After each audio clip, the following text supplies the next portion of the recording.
My peeps, let's make some marshmallow pops with lace and flower to go with our Mother's Day collection. So you're just going to roll out some white clay, but you need to, onto the lace mat, but you need to make it long enough so we can wrap it around the marshmallow like I'm showing you here. I'm going to cut it out. I'm just going to lay the marshmallow down.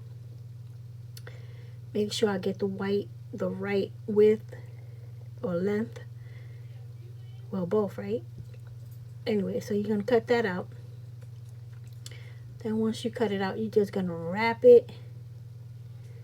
My clay is wet, so it's stuck pretty good to the foam. But you could add some tacky glue if you want to. Okay? So now make sure that the edges touch the marshmallow so that when it dries, it won't crack or anything like that.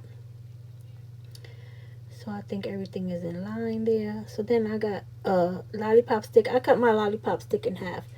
I don't like for the lollipop sticks to be too long. But if you like the long lollipop sticks, you could just leave it like that. So them darn glue webs are so annoying. But anyways, I got me a flower and a leaf to match the collection that we have going, which is with the same pink flower and a green leaf. And I just glued it onto the top by where the stick was. So it looks like, it matches the rest of the collection that we have. The cookie, the cakesicle, and the macarons.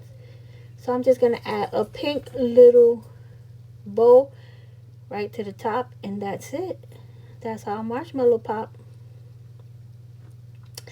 Pretty easy, simple, cute, and it matches with the rest of our collection. Make you some. Talk to you soon. Bye.